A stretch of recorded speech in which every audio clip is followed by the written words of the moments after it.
Our presenter today is a unique and authentic creative who aims to simplify the complicated challenges we enter by breaking them into easy to digest steps.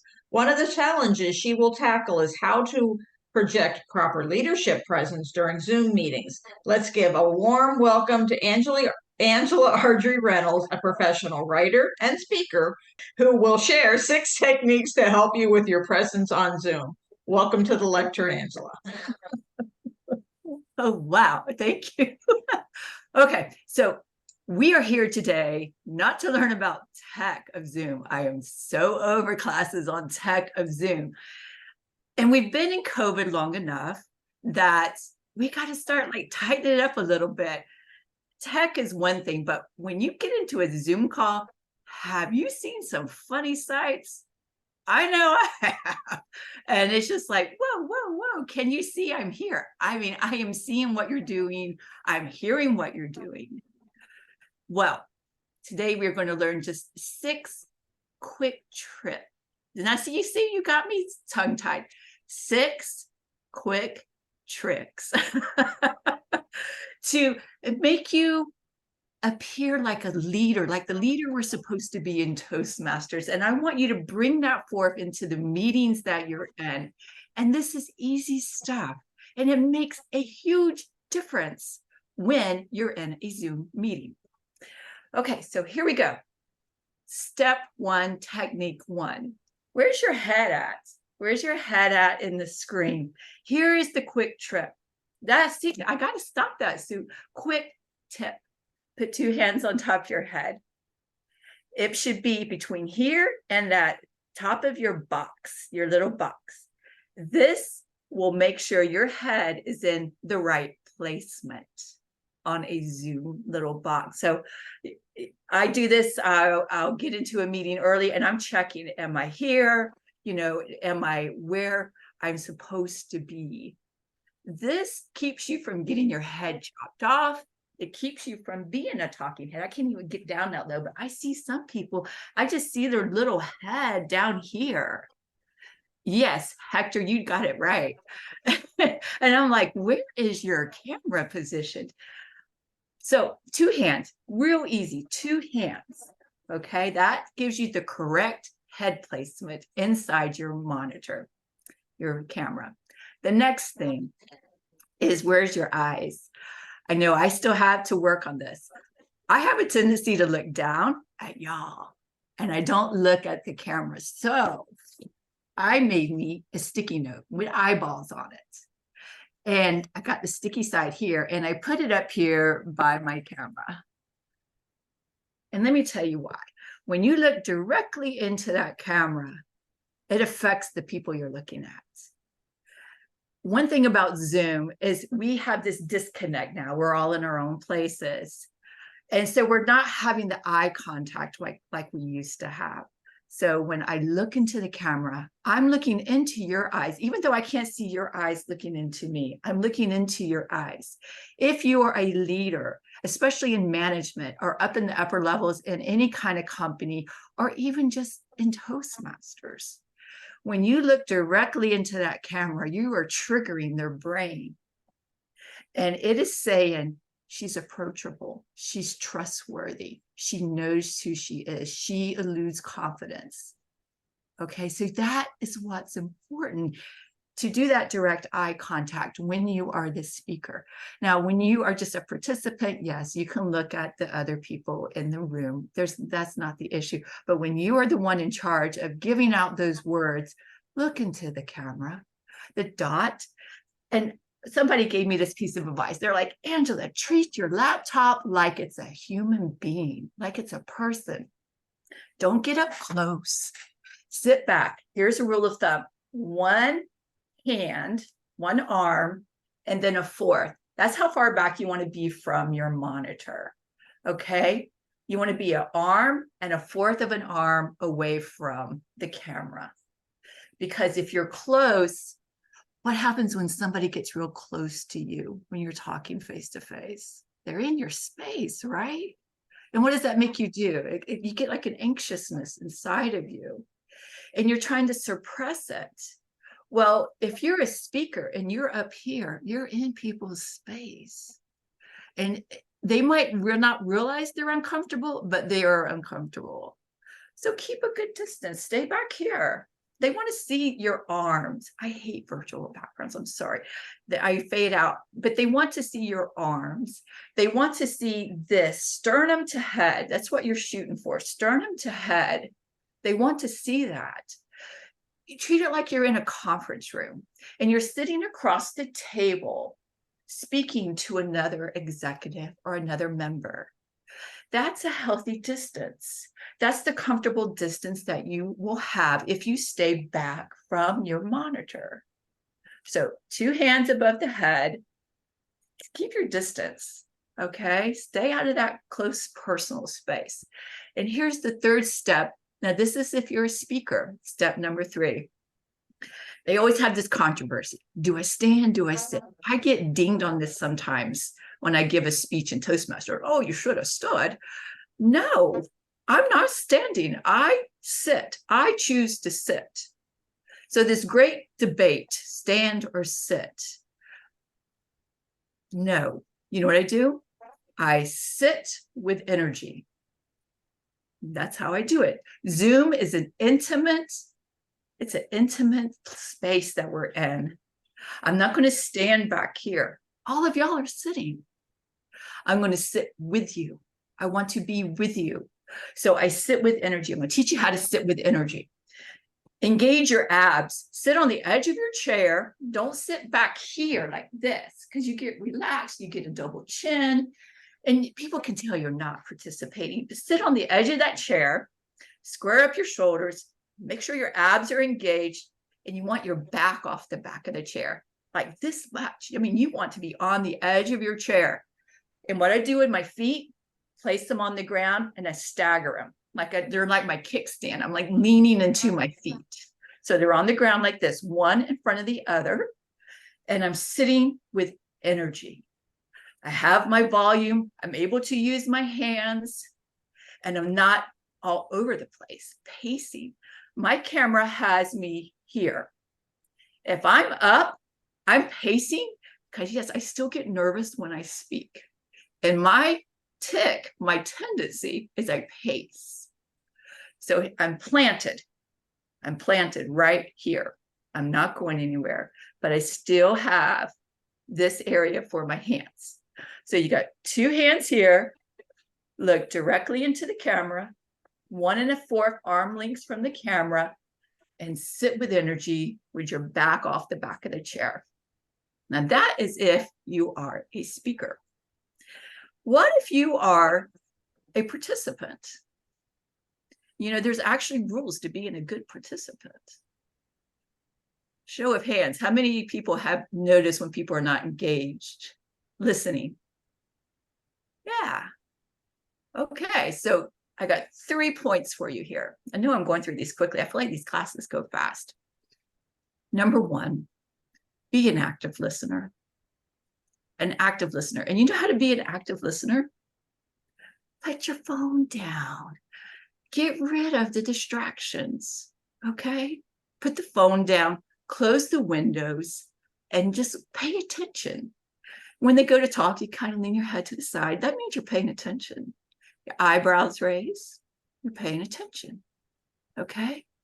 Pay attention. Show up with intention. Pay attention. Oh my gosh, you can't get that wrong. Show up with intention, pay attention. That's important, all right?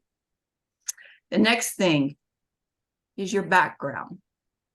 We're going to talk about background as a participant. Thankfully, we have the option to go on mute, which is good. But there are times when you get taken on a journey with somebody and they'll go for a jog with their phone and you're on their call and you're watching the whole thing.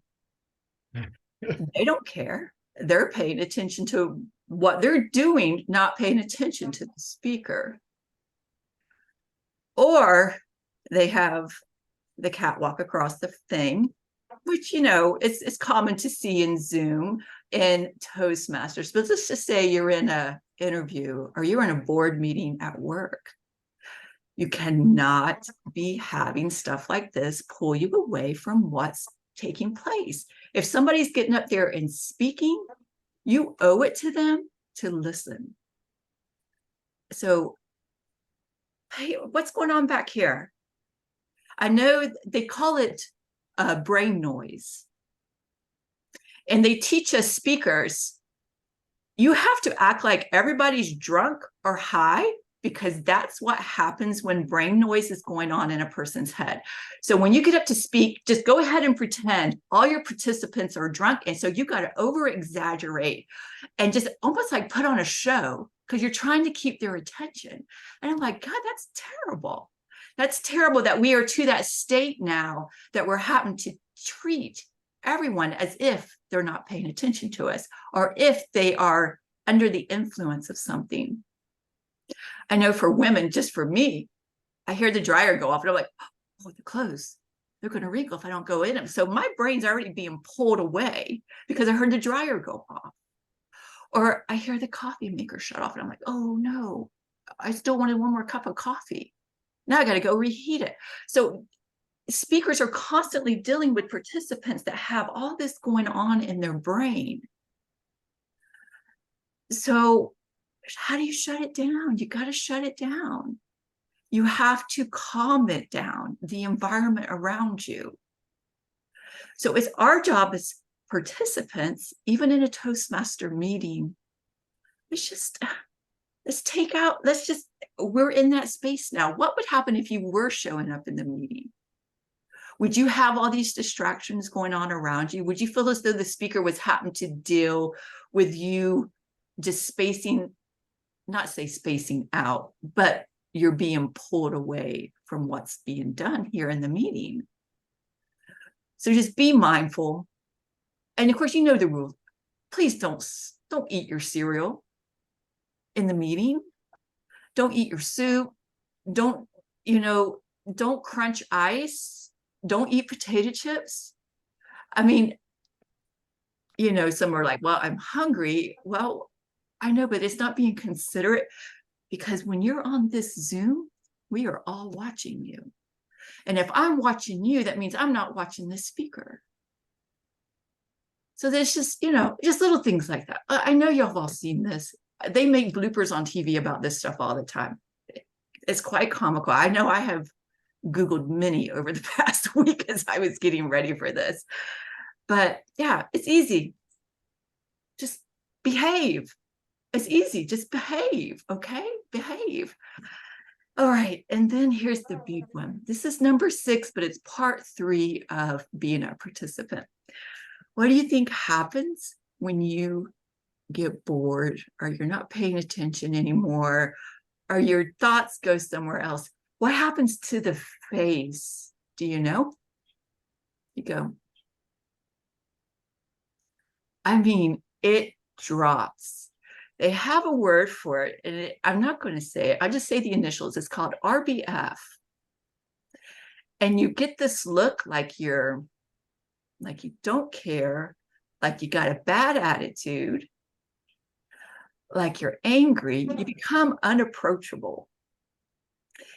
And even like in the media business, like if you talk to journalists and newscasters, they will tell you, keep a little bit of a smile. Don't let your face come to a complete rest, because you're on. You're on. Keep a little bit of a smile. I know these are all muscles we have to work on. But the moment you become disengaged or distracted, your natural look sets in. I'm going to call it resting Zoom face or resting board face, but I will not call it what I see people call it. I mean, Google it. There are so many articles about RBF in the Zoom world. There are tons of articles about it, but you have to be mindful. What is happening to your face as the meeting's going on for 30 minutes, 45 minutes, 50 minutes? Is it staying up, or is it, I don't want to be here anymore. I gotta go pee. This is not where I want to be. So you got to pay attention, because this will give you away. All right. And then I'll be distracted because I'm watching you and I'm like, oh my God, look at that face. You know, and so now I'm not watching the speaker. So these are all things that we are competing with inside this Zoom box. Okay. So we got to do our part and just care. If we just care and show up with intention and it's like, okay, what am I going to get out of this meeting? I'm here, I'm excited, and I'm going to just, give it my all. So just care. So what I want to show you is a simple trick. They say 90% of people look at themselves in a Zoom meeting, which is probably true because I know I'm bad about it. You have an option. You can hide yourself, or if you need to constantly be checking, like, how's the hair? Is it still there? Am I sitting right? You can grab your box and you can pull it and put it right up under that camera. Then you're looking at the camera and you're also looking at yourself. That's if you're constantly needing to check yourself. Now, if you want the speaker up there, you can grab the speaker and put them right up underneath that dot. And that way the speaker thinks you're looking at him. But what you're doing is you're looking at the speaker and he's just positioned right up underneath that dot, your camera lens. So I do that. I'm constantly moving around. But if somebody raises their hand or if they pin the speaker, I cannot do it. It won't let me do it. So I try to get in there and I try to move myself real fast and pin myself there. If I need to see how I'm looking, how I'm presenting, if I'm just a participant, I stick the speaker up there. That way I have contact and I see the speaker and he thinks we're looking at each other. So that's a little trick. Now it is time to hear from y'all. I've got to hear from y'all because we've all experienced some really just unique things in a Zoom meeting, or we might have some great advice. So tell me, just raise your hand, however you want to do it. Just probably raise your hand would be the best. And let's just open this up for conversation. Okay, Julie, go first. I like to be first. I don't want to hurt anybody's feelings because there are people who are not showing their faces even now. But what is your take on not showing the face when you are in a meeting, in a Zoom meeting? I don't say it to hurt feelings. I'm just curious what you think. What I think about the monitors off, I know there can sometimes be technical reasons because of the lack of bandwidth. I experience that a lot when we speak with people from other countries. They don't have good bandwidth, so they have to keep their monitors off. Now, keeping it off when somebody's doing a speech and we're in like a class like this, well, I'm like you're Julie. I don't want to hurt nobody's feelings. What they tell us in the speaking industry is monitors on. Everybody show their face because the speaker will feel as though you don't want to hear what they're saying. Yeah.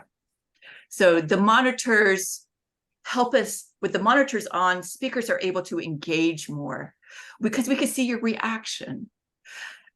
I have been in a podcast before, being interviewed by a journalist.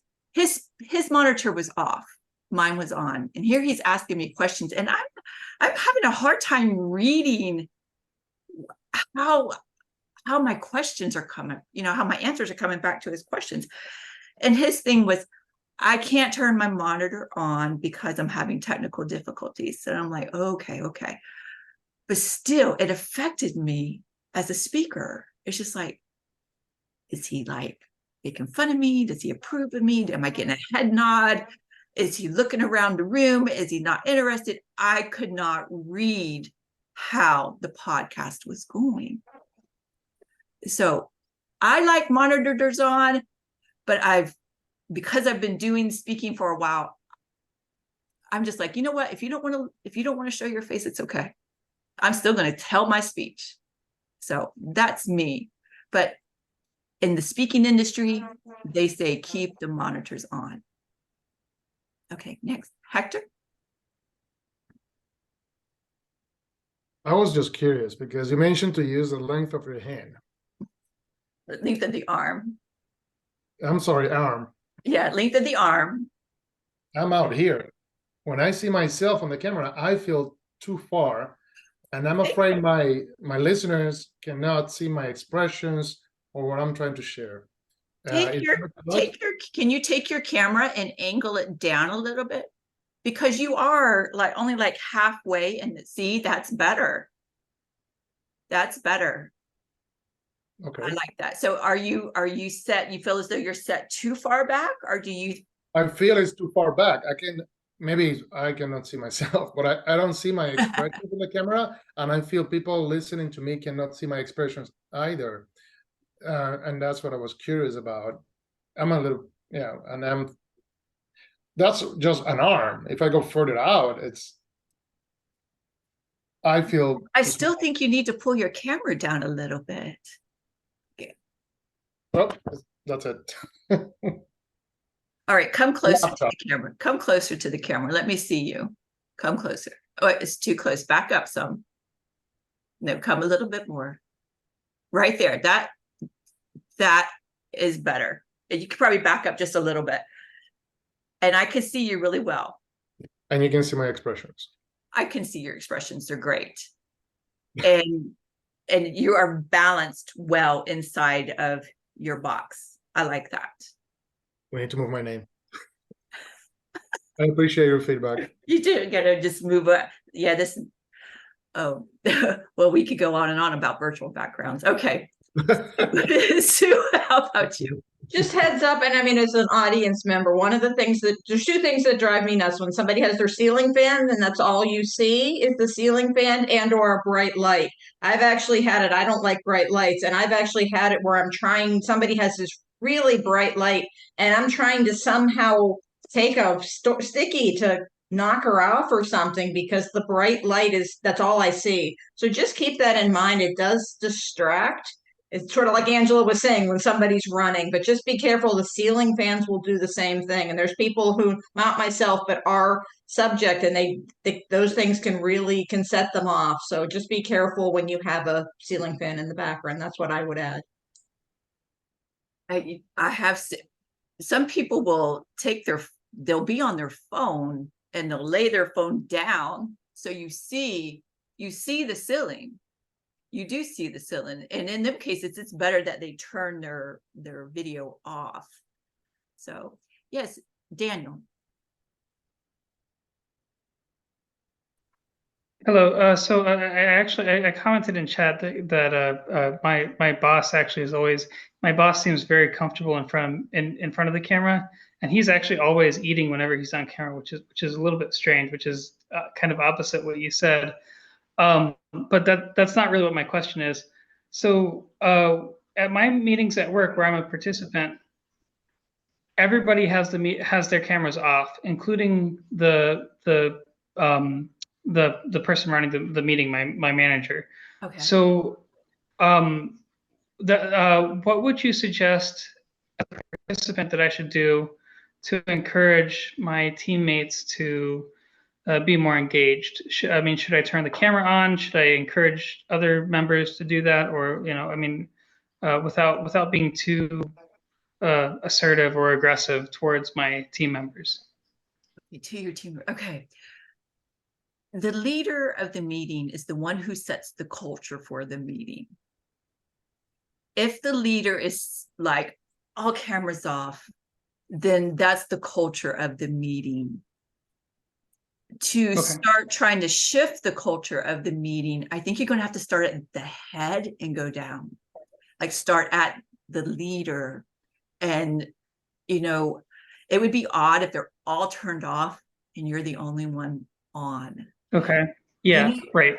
That's how I felt in these meetings. Yeah. It's because I know that there are trends going around now. You remember how we used to have casual Friday at work? If you in corporate would have casual Fridays, do you know that they have turn your videos off Fridays in Zoom calls? So they'll have Zoom calls, but they'll let everybody have their monitors off so that they can relax. Because when that monitor's on, and a lot of times when it's recorded, you're on. So if you roll your eyes because you didn't approve of something, that will be repeated over and over again when they rewatch the videos. So we are more self-conscious, like, am I saying the right words, or is that sentence I just said going to haunt me the rest of my life? So you all of a sudden start checking everything you're doing because you are on. I watch videos because the Speakers Academy that I'm with, they record every one of our things, and then we go back and we rewatch them over and over again because we're still trying to pull nuggets. And I'll see myself and I see other people, and I'll be like, oh God, you had a bad hair day that day, and so then I start like choking up, like, oh, I don't want to attend the meeting. I don't want to see myself in the meeting again. But you know what?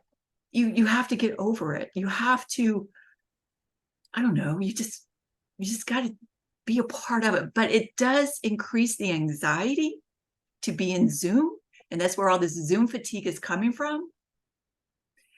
And so you just, if you're having to deal with the culture, I mean, whatever the culture is of that meeting, you have to flow with it until the leader redefines the culture of the meeting. That would be my best advice for you.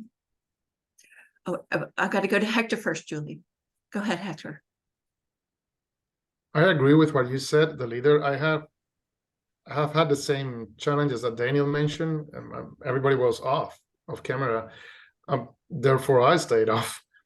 But then I realized that we do operations. Most of the times, people is on the field.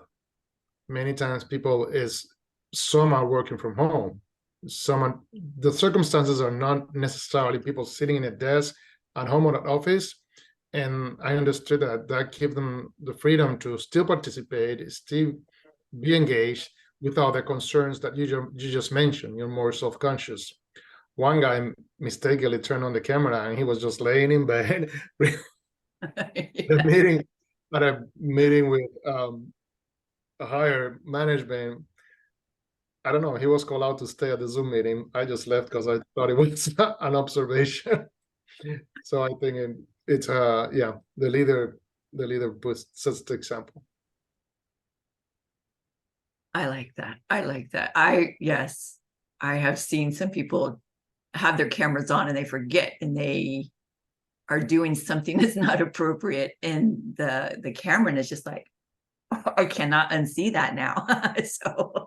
So yes, I do agree with that. If you're out in the field, I was in a car as a passenger last Saturday, Hector. I was in that meeting with you, and I kind of felt bad because I'm in a car, so you're seeing all of this landscape that I'm zooming past, but there's like cameras on, so I had my camera on, and I'm like, oh my goodness, I know this is all distraction because you're watching the countryside as I pass the countryside, but I had to have the camera on. It was required in the meeting.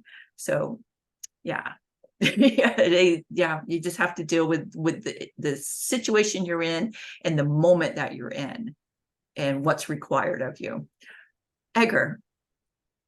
I think also, like, I know we kind of touch up on this, like, I think it's a matter of like maybe setting the stage, even if you're a participant, like, so for example, I think a common courtesy, if there's the expectation of having the camera on, and let's say there's a reason why you can't have it, let the host know, here's why I can't. Bandwidth issues, I've had that happen. Like, Skype as opposed to Zoom has, in my opinion, very poor bandwidth. If I were to turn on my camera on Skype, my computer would set on fire. I mean, it just always freezes and skips. So I always tell people I'm turning my camera off just because it's so bad. But then there's also internet issues. I actually just had one just now. I actually lost, like, midway through your presentation, my internet just cut out. So I had to reconnect, connect back into the VPN, dial back into the meeting, find the breakout session and all that stuff. It's just, yeah, anything can happen with Zoom, but I think it's just a matter of being transparent. Right. Yes. Because there are reasons why people have their cameras off. There are reasons. And we just, I think as a courtesy, like you said, let the moderator know, because that is a courtesy. And that way the speaker knows, oh, they're just not ignoring me. That they are experiencing something on their end where they cannot have the camera on. So that's a great tip. Sue? actually had a I was just situation making where, sure that I saw that Nancy put things on in the chat and I was bringing them to your attention, but Nancy just raised her hand as well. So I guess I didn't I need to, but appreciate that, Nan. I appreciate that. And Edgar, was there something else? I heard oh you. no, I was just gonna say I had a situation once where going back to like that common courtesy where I was invited to like a last minute Zoom meeting, didn't know we were gonna have cameras on. And the participant asked, or the host asked me, why don't I have my camera on? And I was just transparent. I said, look, I didn't know we were going to have cameras on, so I wasn't dressed for the moment and I wasn't groomed for the moment. So I do apologize. So I'm going to keep it off just for now. Very good. Very good. Nancy. I did actually just want to reiterate what I wrote in the chat, which is the person that asked the question, I think it was Daniel, was talking about people being off camera and the entire meeting being off camera. And he asked, how do I get engagement, or how do I make sure my teammates are more engaged? So you brought up a lot of things, because when we're on Zoom, we're visual. And so, you know, a lot of things that of course we do when someone's speaking, we nod our head, like you said, tilting your head, showing that you're listening, those type of visual cues we get from people when we're engaged with them face to face. And if they're off camera, you may be nodding along with somebody in agreement, or even that you were listening, but they don't know that. So I think that for that individual who's looking for engagement with his peers, to make sure that they're listening or they're getting the message, is to ask more verbally or even in chat for confirmation of information. You know, just simply, does anyone have any questions, or raise your hand if you all, you know, heard this, or, you know, trying to get that feedback more verbally or even written, because obviously there are reasons why people can't be on camera. We've talked a lot about those, but we need to compensate for not getting those visual cues verbally. So I think that even if he puts in the chat, you know, oh, I thought that was a great point, what do you think? And then get people to respond to that. Or, you know, if even when you say that the leader sets the culture and the tone of the meeting, maybe that leader should every 5 to 10 minutes, you know, ask for feedback and get people more engaged verbally rather than visually. That was the point that I had. Very good. I like that. I like that. Because you do have to, if you're not able to see each other's faces, you're going to have to communicate more through the chat. I would think. Does he have you, Daniel, does he have you all mute? Or So no, I think he does try to encourage you know, a verbal chat and also in the chat. So that's that's a good point. Yeah. So the one issue that I've noticed as a participant in these meetings is that as an engineer, and I'm guilty of this too, we're always working during the meetings. So we're typing away, you know, at our work during the meetings, and then like I mean when like, hang on, you know, let me just wrap this up real quick. And so that's the issue with engagement that I've seen as a participant in these meetings. And I don't know if having the camera on is the right answer to that. Like other people have said, there's lots of reasons to not have the camera on, obviously. But yeah, that's the issue that I've seen in these meetings, is that because of the lack of engagement, people are, you know, there's a disconnect with the individual and the meeting. correct. Yes, very much. Meeting.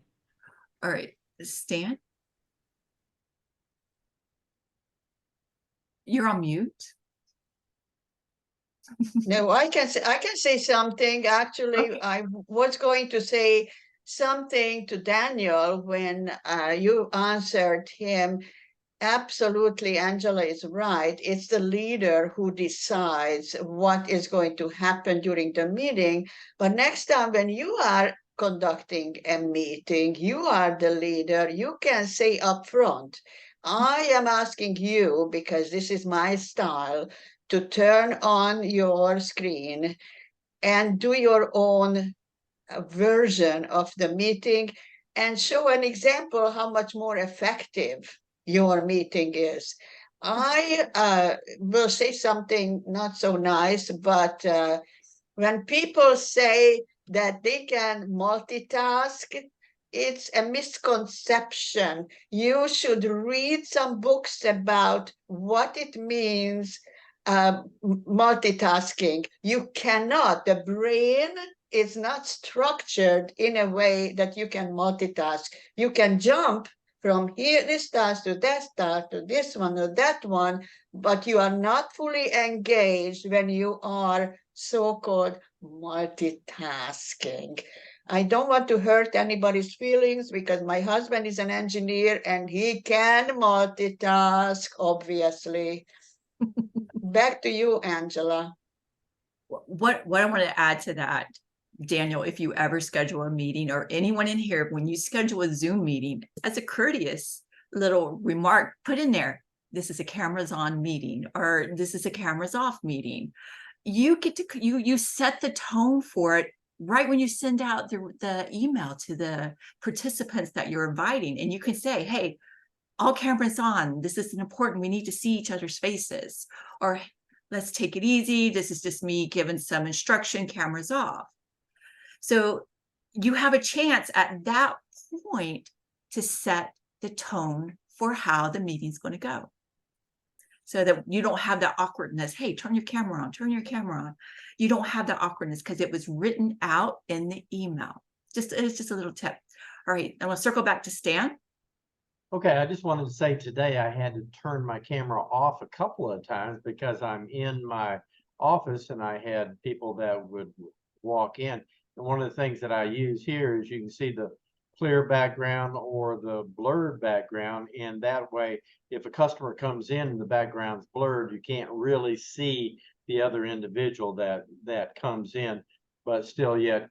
Now I know you can use a complete different background, which will, certainly do that. But sometimes we have to go off and on with our cameras in order just to take care of the business that we need to take care of. And that is fine. And that's something that they teach us. They're like, if you need to leave the room or you need to like drink your drink or whatever, just turn the camera off for a moment and do what you need to do, and then come back and turn it back on. It's better than creating a distraction for all the other participants in the meeting. Okay, any more questions? Edgar? Well, I think also on that too is like, just as a courtesy, like one thing I'll do is if I'm leaving the meeting, I'll type in the chat. I won't say it out loud because that's very disruptive. Say, oh, I'm going to go to restroom, or I'm going to have a coffee. I'll just type in the chat, be right back. And then turn off my camera. And then when I return, I say, I'm back, not voiceover, but via the chat. That way people don't think I'm skipping on them. That's a good practice there. Good practice. I do like that. All right, one last thing. This is a little bonus. So I gave you the 6 points. Well, we're going to review them real fast because we got a few minutes. All right, this is your headspace. If you're the speaker, even if a participant, your headspace is up here. Your eyes are straight ahead. Look at the camera if you're a speaker. And remember, you can move your little box around as long as there's nobody pinned or nobody has their hand up. So you can put the speaker up there, or you could put yourself up there, and stay about an arm and a fourth's length away from your camera, and treat it like a person. As much connectivity as we can have. Treat it like a person, and sit with, oh my gosh, I call it so many things. Sit with energy. Sit with energy, abs engaged, back off the back of the chair, feet planted. You don't have to stand, but if you like to stand, stand. Do what you like to do.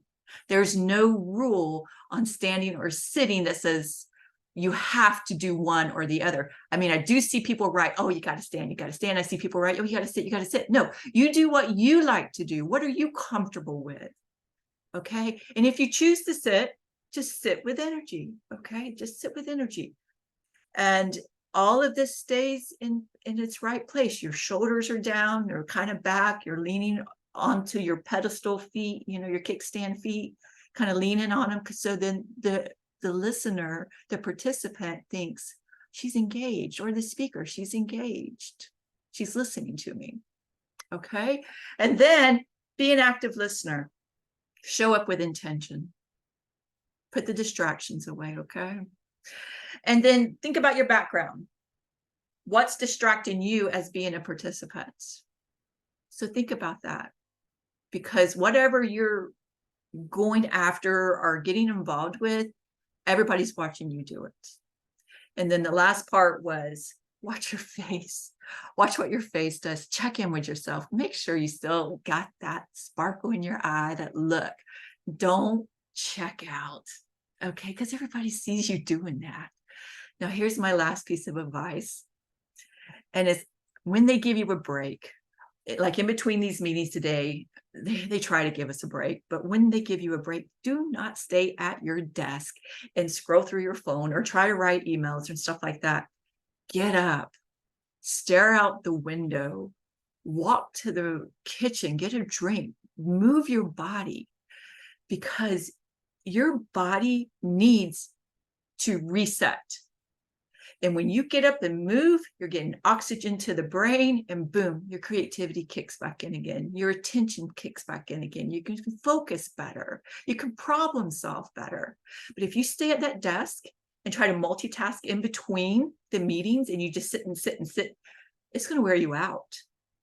Even when you're in corporate and we're going from meeting to meeting, we are actually getting up from an office and walking to another office. So our brain is like, okay, let's pack that meeting away and let's get ready for this other meeting. The brain is actually resetting itself. But if you're going from Zoom meeting to Zoom meeting to Zoom meeting and you're not moving, the brain is like taxing. It's being taxed so much. And, you know, before long, you are going to be checking out and you can't stay focused and you can't answer questions as good. So when they give you a break, take advantage of it. Walk away from the seat and allow your body to reset. Where are we at? 142.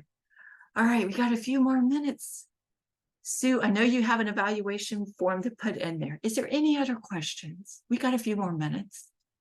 Anybody? I just want to say, I wish I had all of this before yesterday when I had a job interview by Zoom, and my lawn guy came a little bit early and it was his first time. So I kept checking on him to make sure like what he was doing. And I didn't want him to leave before I had a chance to pay him. And it doesn't matter. As soon as I have a really important meeting, as soon as I sit down, my dog wants to go out. So, but I learned from the last Toastmaster meeting to get up and take a break, because sitting in your chair for 4 or 5 hours straight, like I was a zombie by the end. Like I just couldn't even. So. Yeah, you have to take advantage. I don't care if they just give you 5 minutes, just get up and walk out of the room. I didn't want to miss anything. Everybody kept talking and I didn't want to miss a thing. Now I realize they're just trying to get you into the breakout room. Just go to take a break. I know. I've been there, but you're if you want to practice self-care, take a break, walk away, just say, I gotta go get a drink. And I walk outside. I'll just take a break and walk outside, because it just opens me back up again. So, yeah. I found though that I tend to lean into the camera when I'm talking, and I did that a lot yesterday on the Zoom interview. And I don't know if maybe I felt people pulling away. But now I'm more aware of being further back and not kind of invading other people's space, which I didn't think about that. You know, I used to not think about that either. I thought, oh, you're in another city, you're in another place, there's no way I'm in your space. But our brains react to somebody close. And we don't realize it's happening, but the brain reacts and it goes into fight or flight mode.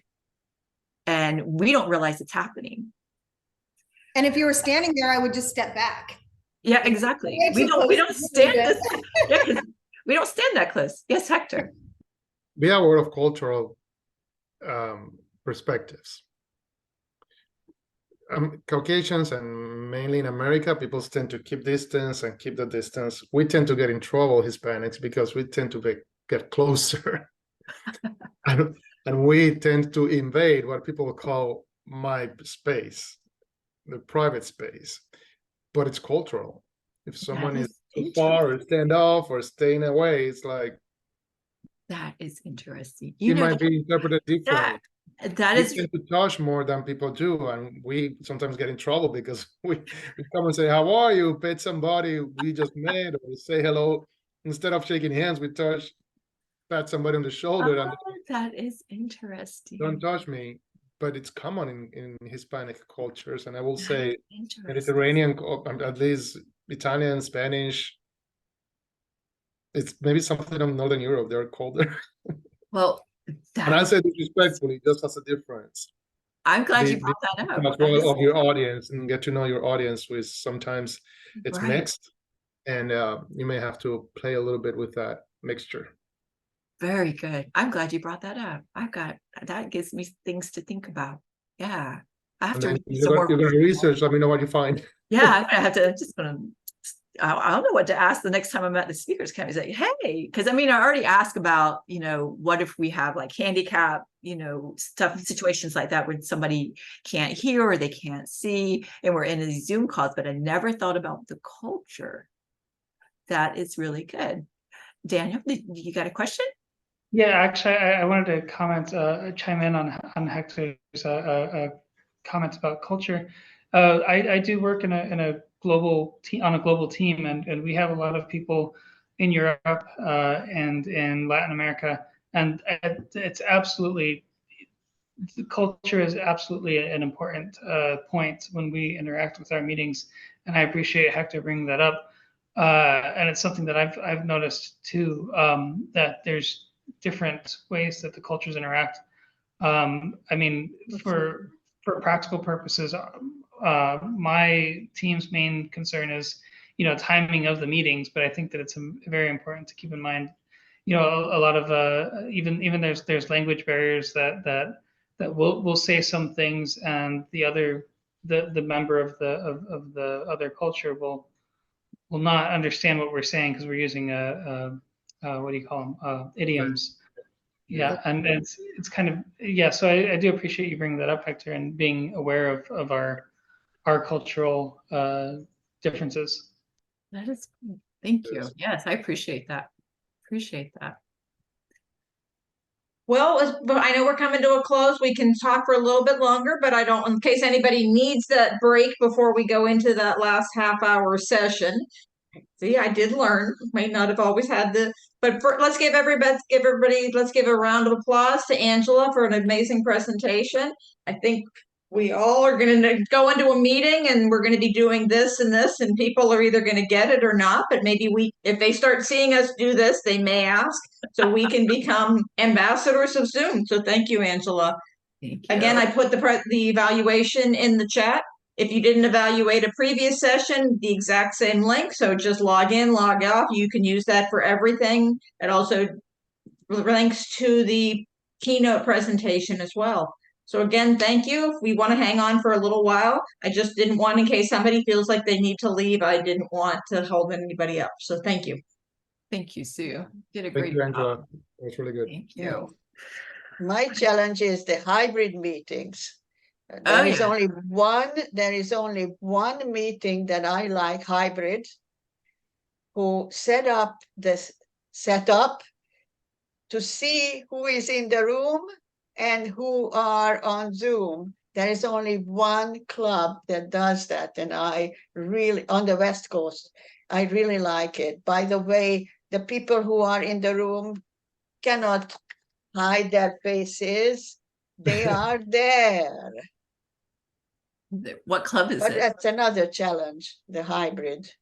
Yes, and I think Zoom is here to stay in a hybrid format. And corporations are seeing this. I know a lot of my family works for this one corporation, and they were all sent home. They are all now remote workers, and they live in Zoom all day. They're in meetings all day. And every now and then they'll get to go back in the office, but things are shifting more towards hybrid because they saw the benefit of Zoom. And it allows people to connect from all over. So I don't think Zoom's going away. So I went into Zoom kicking and screaming. I wasn't a fan of it. I didn't like it. thankfully for like mentors working with me, we would sit and have coffee at 7 a.m. and we would practice Zoom. Yeah, but either you got into it or you got left behind when COVID hit.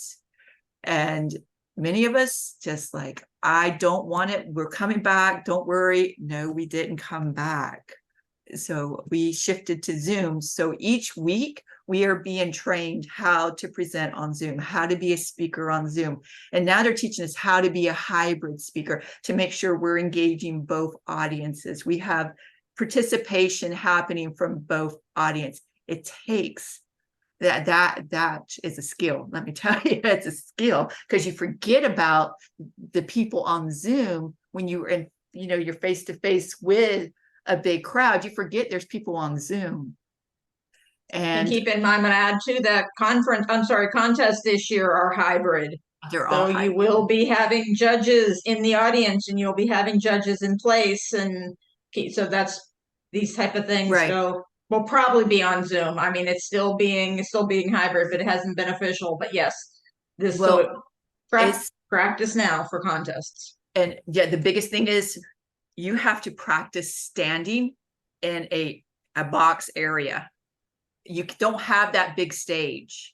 So whenever you're creating your speech for these contests, remember, hopefully they'll put tape on the ground for you to mark the places that you need to stay inside of. So just keep that in mind. If any of you are going to be competing, because it's hybrid, your judges will probably be on Zoom. Your sergeant of arms could even be on Zoom. There are going to be many positions that are going to be on Zoom, because we're going to have contests going on all over the place, and we are going to be visiting, especially area directors and directors and stuff like that. We're going to be visiting all these clubs, but they're going to have you speak inside of a certain designated area, and you've got to keep it small. So just a heads up on that. It's going to make it a little bit more challenging, but you can do it. I know you can do it. Everybody can do it.